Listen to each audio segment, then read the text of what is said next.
super. Donc bonjour à toutes et à tous. Donc nous sommes des élèves en deuxième année de bachelier cybersécurité au campus Guilmain. Et aujourd'hui on est venu pour vous faire une petite sensibilisation contre le phishing. Donc pour commencer on va poser quelques définitions. Donc qu'est-ce que le phishing? Donc le phishing c'est une cyberattaque dont le but c'est de voler vos données. Donc pour ce faire, l'attaquant va usurper l'identité d'une personne de confiance, d'une entité de confiance, par exemple une banque, la poste, ça peut être, il y a vraiment beaucoup de vecteurs d'attaque. Et donc, une fois qu'il va prendre cette identité et vous envoyer un message, un mail, un SMS, souvent, ce message contiendra un lien frauduleux où c'est là que tout le vol de données va se passer. Donc, ça peut être vos identifiants, votre mot de passe, et ça peut être des données bancaires, il y a vraiment beaucoup de données possibles. Donc là, ici j'ai mis le phishing et le spear phishing, et la différence entre le phishing et le spear phishing, c'est que le phishing, le message frauduleux va être diffusé vraiment sans cible précise, c'est-à-dire on va le diffuser en masse. Là où le spear phishing, il va y avoir au préalable toute une phase de reconnaissance pour pouvoir vraiment personnaliser l'attaque pour la cible en elle-même. Donc ici on peut voir deux exemples. Donc là le premier c'est un mail du service public où on nous invite à nous connecter, sinon on perdrait notre compte. Et le deuxième c'est un message d'une banque où pareil on doit se connecter sinon parce que notre compte a été bloqué. Une deuxième définition, le social engineering, donc c'est pour la prise de renseignements. Donc ça c'est une technique où on manipule l'humain, donc il n'y a aucun piratage ni rien. On se base vraiment sur, ça peut être un appel téléphonique ou bien du direct. Et donc on va se faire passer pour une personne de confiance, une autorité, où on va vraiment essayer de jouer sur l'urgence et la peur de la personne pour qu'elle n'ait pas le temps de réfléchir à ce qu'elle dit ou ce qu'elle fait. Et donc via ceci, on va pouvoir réaliser un vol d'informations. Et tout ça, c'est bien entendu involontaire de la part de la victime, quoi. Elle ne le fait pas exprès parce qu'elle n'a pas le temps de réfléchir. Alors ici, on va aborder quelques chiffres justement qui sont en relation avec les cyberattaques de phishing. Donc comme il l'a dit, le phishing, c'est un type de cyberattaque et c'est l'une des cyberattaques les plus utilisées pour l'instant. Donc en 2023, on a par exemple plus de 58% d'attaques qui ont utilisé la technique de phishing et ça ne cesse d'augmenter, notamment avec l'utilisation de l'IA comme ChatGPT ou autres, qui permettent de générer plus facilement des messages de phishing ou du spear phishing, donc plus ciblés, et qui aide aussi à avoir moins de fautes ou moins d'erreurs de français. Et donc c'est pour ça que ça cesse d'augmenter ces derniers temps. Alors ici, les entreprises qui sont usurpées, qui sont justement concernées pour les attaques de phishing, on retrouve le secteur de finance. Notamment, vous avez tous déjà reçu un message ou un mail concernant votre banque avec une URL pour cliquer dessus. On a aussi les réseaux sociaux, que ce soit Instagram, Facebook, Snapchat, qui sont très utilisés justement par les jeunes et qui sont aussi une cible. Aussi le cloud, notamment maintenant on a une augmentation d'utilisation de cloud, que ce soit par les entreprises ou même par nous-mêmes. Et donc on peut recevoir des messages comme par exemple si vous ne voulez pas perdre votre accès à vos photos, à vos données ou peu importe, cliquez sur le lien. C'est très utilisé. On a aussi d'autres secteurs, que ce soit le gouvernement, e-commerce, internet. Le gouvernement on peut le voir avec par exemple si on a une déclaration d'impôt à remplir, peu importe. Comme par hasard on reçoit un message avec un lien et ça crée aussi une urgence. Enfin ici les types d'attaques de phishing qui sont les plus répandus, ils utilisent évidemment une phishing avec URL frauduleuse. On a aussi le QR code qui est très utilisé ces derniers temps, puisqu'il y a peu de sécurité concernant le QR code de phishing, donc c'est très utilisé, ça ne cesse d'augmenter ces derniers temps. Et puis enfin les pièces jointes, on reçoit un PDF, un Word, peu importe, on clique dessus, puis derrière ça télécharge un malware, un ransomware, et ça usurpe plusieurs identités. Voilà. Donc moi je vais vous parler du contexte, je vais vous expliquer pourquoi on est vraiment là. On n'est pas là que pour vous sensibiliser pour le phishing. Dans le cadre d'un de nos cours, on a dû mettre en place nous-mêmes une campagne par petits groupes, une campagne de phishing. Et cette campagne, on a dû faire, elle se déroule en deux grandes étapes. D'abord, on a dû passer par une phase d'investigation, j'ai envie de dire. On nous a donné une cible précise, c'est-à-dire vous, les étudiants de B3 en ingénieur. On a dû adopter ce qu'on appelle la posture de l'attaquant, c'est-à-dire qu'on devait oublier tout ce qu'on savait sur l'ELMO, le fonctionnement du Learn, les matricules, comment on utilise les mails, etc. On devait oublier toutes ces informations-là et rechercher le plus d'informations possible afin de trouver le plus d'informations possible, tout simplement. Et on a une deuxième étape qui est la campagne en elle-même. Du coup, là, il a fallu créer une infrastructure de A à Z dont on vous passera les détails. imaginer un scénario personnalisé, vu que c'est du spear phishing, il fallait quelque chose qui vous touche, vous. Donc on a personnalisé le scénario. Et ensuite, il a fallu trouver comment envoyer le mail, comment faire pour que le mail ne se retrouve pas dans les spams. Alors la phase d'investigation, c'était celle qui a demandé c'est celle qui a demandé le plus de temps. Il a d'abord fallu faire 3 choses. D'abord, chercher la nomenclature du mail, parce qu'on sait tous que vous avez une nomenclature spécifique dans vos mails. Pour ce faire, on a utilisé une technique qui s'appelle le Google Dorking, c'est-à-dire qu'on peut spécifier par exemple ce qu'on cherche dans les URL. On peut dire par exemple avec un argument file type .pdf, on peut dire qu'on recherche que des PDF. Grâce à ça, on a trouvé par exemple le règlement d'ordre intérieur de l'ELMO, dans lequel se trouve la nomenclature, avec un exemple. Donc on a appris grâce à ça que la nomenclature, c'est une lettre du nom, puis un point, suivi du prénom, ou parfois 2 lettres du prénom. Et on a trouvé aussi une page très intéressante, dont on ignorait l'existence, qui s'appelle Elmo Wiki. C'est mis en place par le service helpdesk d'Elmo. Et cette page documente vraiment tout ce qui est utilisé par Elmo, comment utiliser le learn, ce que c'est le learn, comment se connecter, à quoi servent les identifiants. Ensuite, on avait une étape où il fallait chercher la liste des étudiants, donc trouver vos adresses mail à vous. Pour ce faire, on a utilisé notamment les réseaux sociaux, donc des réseaux sociaux un peu plus professionnels comme LinkedIn. On a cherché, par exemple dans vos descriptions, parfois il est marqué B3 ingénieur. On a essayé d'envoyer un mail à la secrétaire de cursus qui s'est soldé par un échec. On a envoyé des messages aux associations étudiantes. On sait qu'il y en a plusieurs sur votre campus, dont notamment le CEG, etc. On a du coup aussi pris contact avec certains des étudiants pour récolter le plus d'informations possible. Et ensuite, on a cherché aussi des pistes comme scénario, puisque je vous ai dit tout à l'heure que je voulais un scénario, enfin nous voulions un scénario qui vous touche tous et qui vous ferait cliquer et qui vous ferait nous donner des informations. Donc on avait pensé à plusieurs choses, soit un concours, soit la visite médicale. On a découvert qu'il y avait une visite médicale obligatoire. On s'est penché aussi sur des soirées étudiantes. On a regardé par rapport au timing, etc. Est-ce qu'il y avait des soirées étudiantes qui s'organisaient encore. Et on a aussi pensé à la santé mentale en milieu scolaire. On sait que c'est un sujet dont souvent les gens parlaient. Du coup, je vais laisser la parole à Gabriel pour la campagne en elle-même. Donc, moi je vais vous parler ici de la campagne. On a mis plusieurs techniques en place pour que vous puissiez cliquer sur notre lien qu'on vous a envoyé. Donc, on a utilisé un scénario d'urgence. Donc, pour vous parler de votre diplôme, que si vous ne faites pas ça, votre diplôme ne pourra pas vous être délivré. La crédibilité, bien sûr. On a choisi le thème de la visite médicale. C'est quelque chose qui est pas très, qui va pas trop rentrer dans un sujet où vous allez vous dire ouais, il y a un problème, c'est pas quelque chose de très alarmant, mais assez crédible pour que vous puissiez cliquer dessus. C'était d'ailleurs commun à tous les étudiants, étant donné que normalement avant chaque stage vous êtes censé effectuer une visite médicale, donc on est parti sur cette base que vous avez tous effectué la visite médicale. Pour ce faire, on a dû quand même mettre en place toute une infrastructure qui a dû permettre par exemple de vous envoyer le mail. On a dû avoir un nom de domaine aussi pour pouvoir créer le site, pour pouvoir récupérer vos informations. Donc tout ça a été quand même assez long et demande certaines connaissances, mais il ne faut pas croire que c'est quelque chose de très compliqué. C'est-à-dire qu'aujourd'hui, n'importe qui pourrait mettre en place une infrastructure pareille et récupérer les informations de n'importe qui avec un minimum d'entraînement et de reconnaissance. Maintenant, je vais vous demander, est-ce que quelqu'un ici reconnaît ce mail? Vous pouvez lever la main si vous le reconnaissez. Voilà, merci beaucoup. Et les autres, ils n'ont même pas lu. Hein? Les autres, ils n'ont même pas lu. Ah, bon. Non, sérieux. Au moins, voilà. Donc, si vous reconnaissez ce mail, donc c'est bien sûr nous. Hein. Donc, c'était notre mail de phishing. Là, on vous demande de compléter un formulaire, sinon votre diplôme ne pourra pas être délivrable. Et plusieurs d'entre vous ont quand même réussi à aller sur cette page-là, que vous voyez. Je tiens quand même à faire un petit disclaimer en vous disant qu'ici on n'est pas là pour vous pointer du doigt. Ce que vous avez fait aujourd'hui, il n'y a pas vraiment d'impact. Il n'y a pas du tout d'impact même vu qu'on est là pour vous prévenir.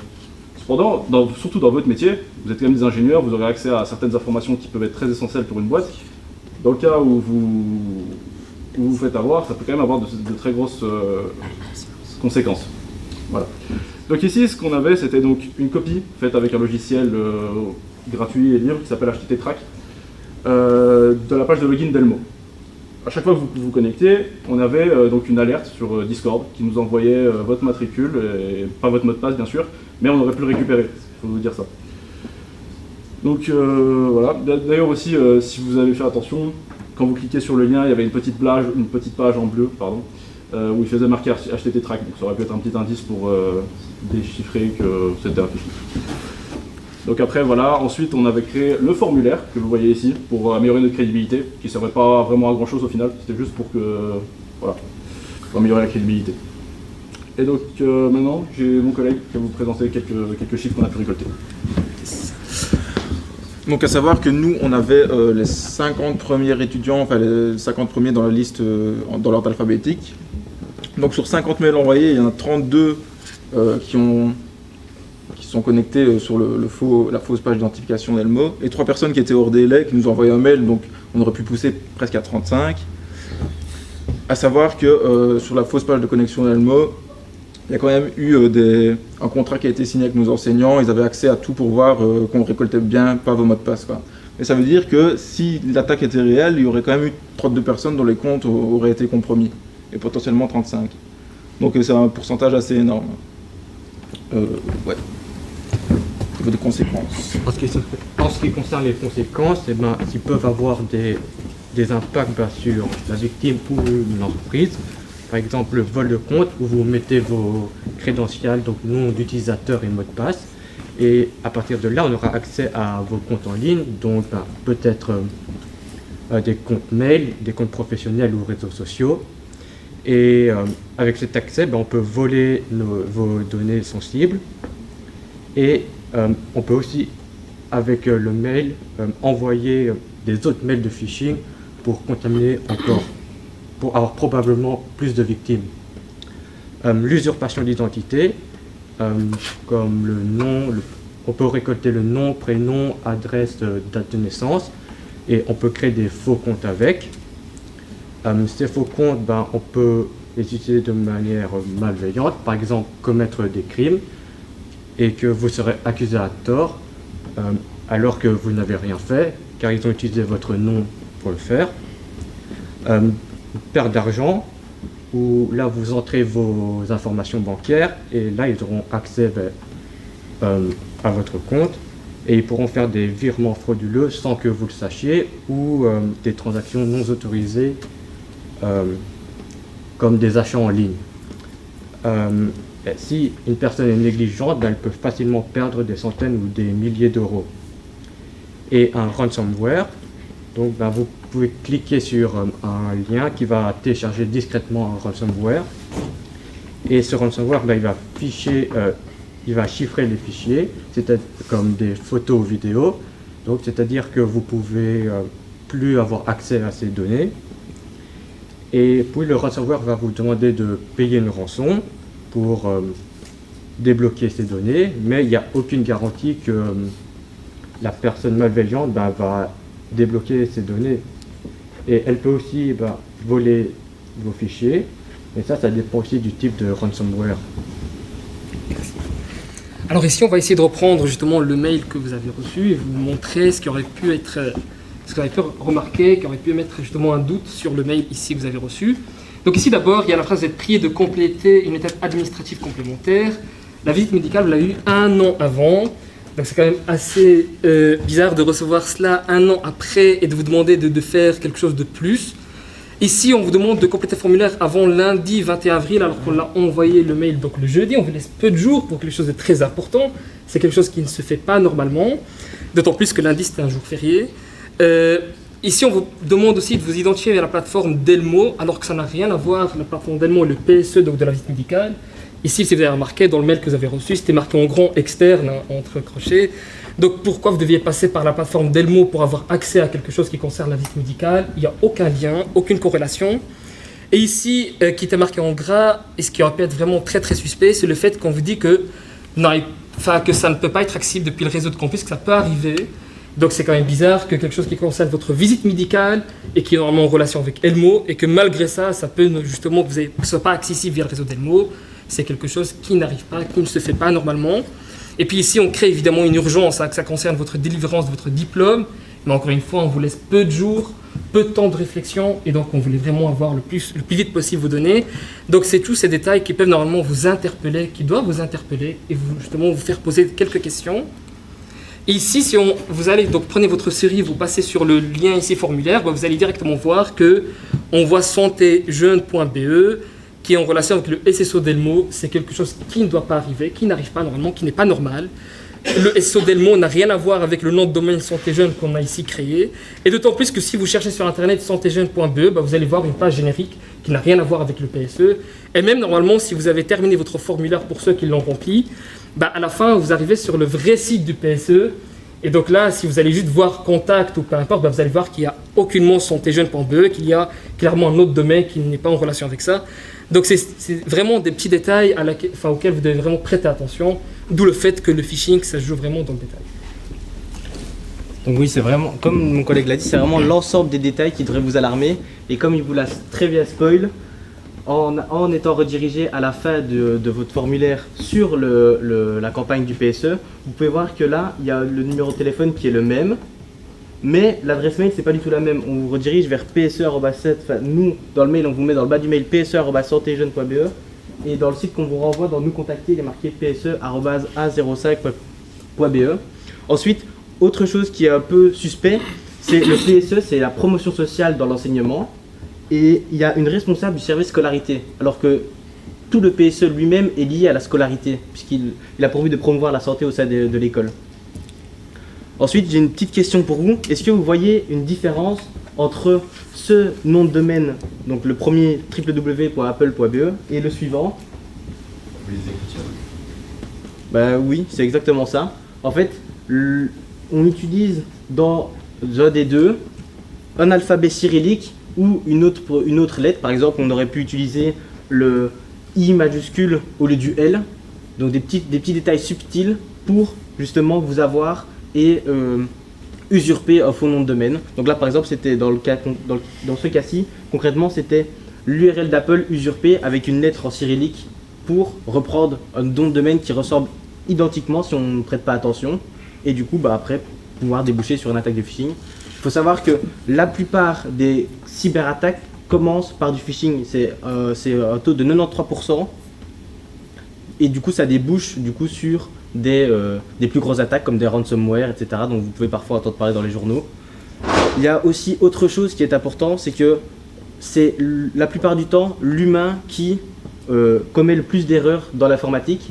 Et donc il faut vraiment que vous soyez beaucoup plus vigilant, que vous preniez beaucoup plus de recul. Par exemple, quand vous lisez le mail, vous voyez bien qu'en corrélant plusieurs éléments, vous vous dites qu'il y a quand même quelques soucis. On vous parle de votre diplôme, vous avez 5 jours, dont seulement 2 ouvrables pour remplir tout votre formulaire. C'est quand même assez suspect. Et voilà. Je vous remercie pour votre écoute. J'espère qu'à l'avenir, vous ferez un peu plus attention aux mails de phishing. Et rassurez-vous, on n'a gardé aucune de vos informations. C'était vraiment dans un cadre éducatif. Oui? Je peux avoir le numéro de téléphone réel du PSE? Parce que moi j'ai téléphoné au PSE justement pour voir. Et je sais bien, on m'a appelé ce matin pour voir un peu, pour m'expliquer ce qui s'était passé. Mais je me suis posé la question pourquoi avoir fait aussi bien tout le mail et avoir tout bien construit comme ça et avoir mis un numéro correct. Parce que effectivement, si on a l'habitude de téléphoner, et on avait tout de suite, on se rendait compte assez rapidement qu'il y avait un gros souci au niveau de...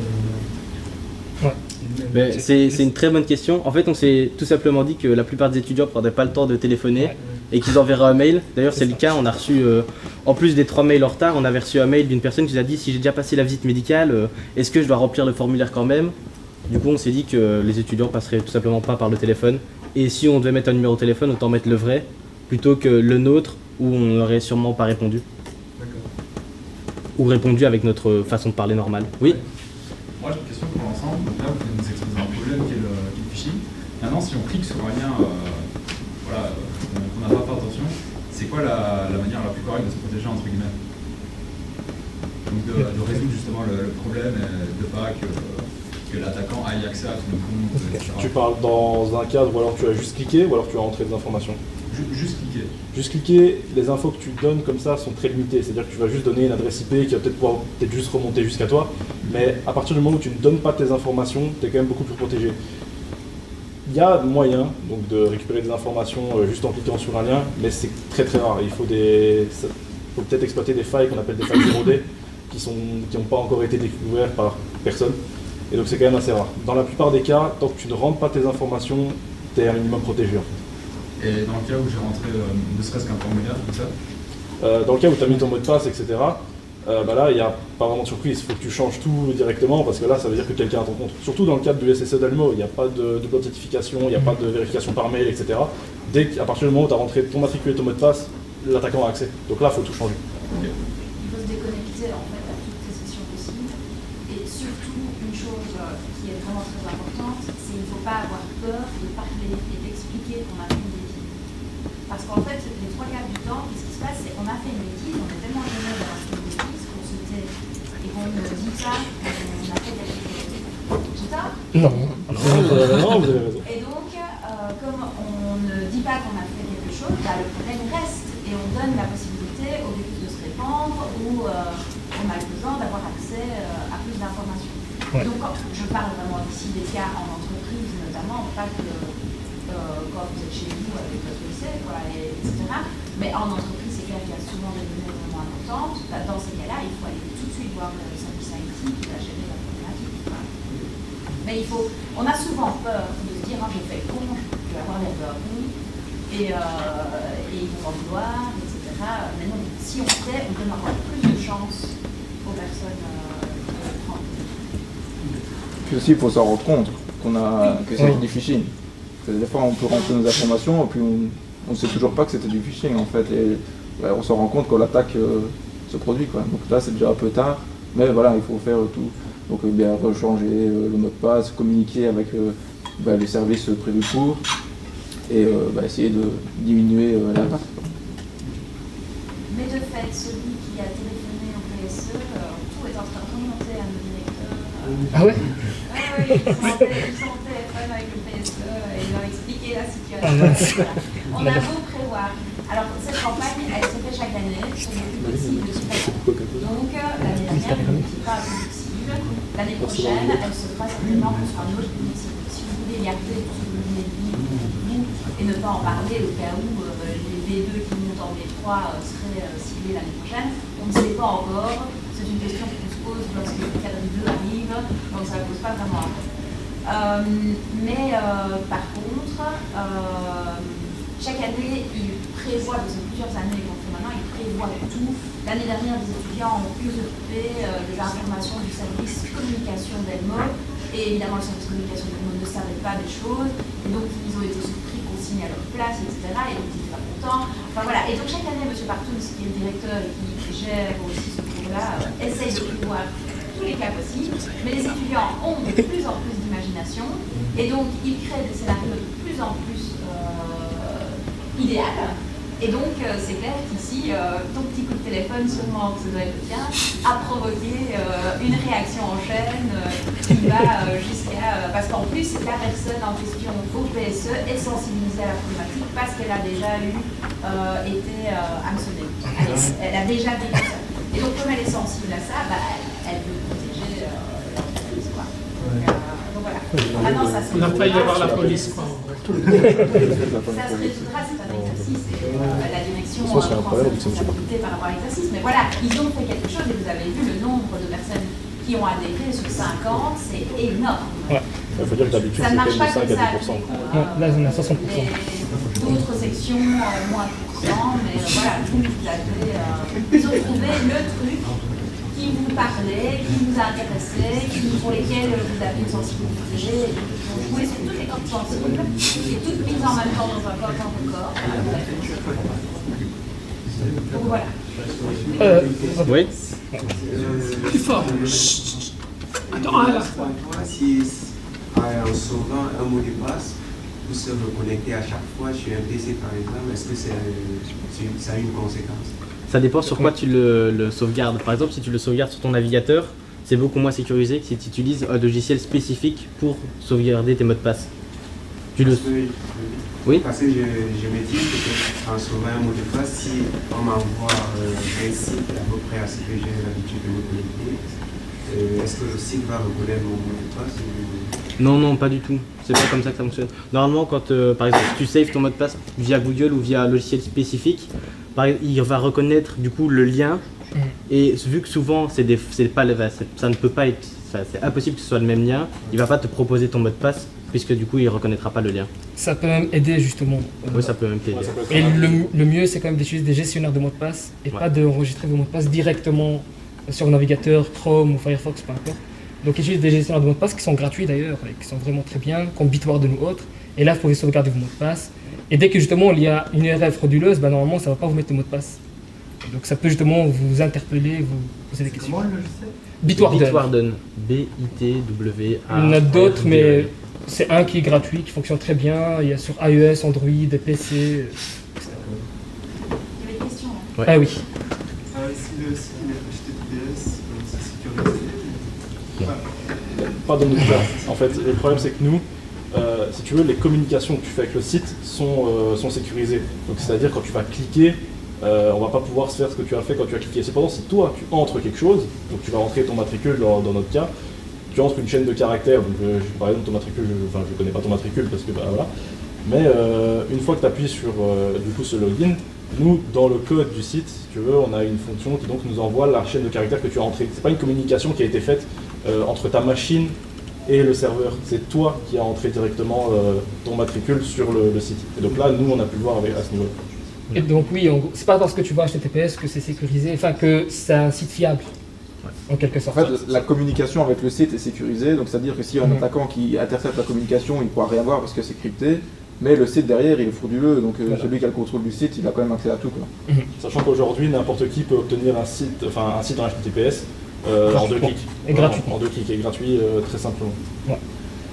Ça ne veut pas dire que vous êtes obligé de tous obtenir les droits d'un site gratuit pour Oui. Nous ne sommes pas responsables. Sans pas. Est-ce qu'il y a d'autres questions? C'est si facile à faire, il faut prendre un quand même. Si vous voulez, on peut vous faire des tutos. Il faut fournir un PDF de comment on Faire un PDF comme ça. Pour l'implémentation.